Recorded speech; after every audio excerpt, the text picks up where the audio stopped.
Every dawn witnesses the smiling blossoms of tomorrow, all playful and carefree. Oblivion of the health hazards most of them will face during their growth.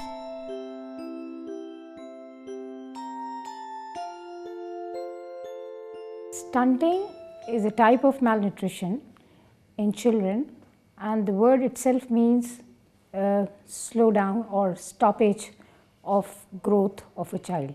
So when you look at people in a society who are short, it does reflect that the nutritional status of that society is not up to the standard.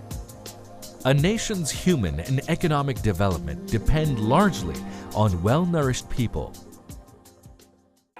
Stunting menace affecting health and growth of children starts even before birth. It occurs and accumulates during the first 1,000 days of life, from conception until 2 years of age. It can't generally be reversed or treated. Stunting reflects poor nutrition of women, infants, and children and is the best indicator of a nation's human capital. In Pakistan, stunting among children under 5 is estimated 44%, sadly exceeding the World Health Organization's very high threshold of 40%. Malnutrition in Pakistan, in fact, is a challenging issue because we have two types of malnutrition, the acute and the chronic malnutrition. World Food Programme has been working with the government of Pakistan at a central, provincial and district level to ensure that there is at least coverage for the acute cases through our treatment of acute malnutrition, but also we are working in a very innovative approach, which is the prevention of stunting. It's important to recognize that stunting occurs during the first 1,000 days of life, from pregnancy until the first 2 years of life. So that is the most critical time when we have to intervene. Stunting has not only short-term but mainly long-term consequences that affect health, cognitive, educational achievements, productivity, and at the end it affects the human and economic development of the country. This is Sindh, home to a dense yet diversified population and unfortunately largely stricken by stunting. A blunt reflection of the alarming child and mother malnutrition conditions in Pakistan. WFP is supporting the Health Department Government of Sindh to prevent and lessen the risks of stunting. A well-nourished population builds a strong nation, but with the worsening situation of stunting in Sindh, where 49.8% of children under the age of 5 years are stunted, it's high time to start taking the child and maternal undernutrition seriously. The surprising result is actually boys are more than the girls, which is atypical for the rest of the country.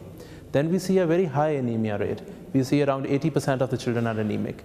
When you see that almost 80% are anemic, what do you expect from the nation to come?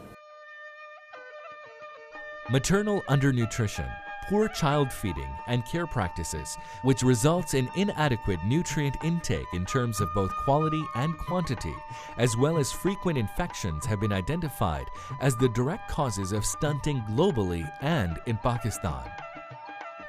Underlying these causes are poverty, food insecurity, lack of access to water and sanitation services, and women education, early pregnancies, and low family incomes resulting in poor purchasing power. Preventing stunting will have huge benefits in health, education, and productivity in the course of life of the children of Thatta and Sajawal. In addition, prevention of stunting will avoid intergenerational effects of undernutrition.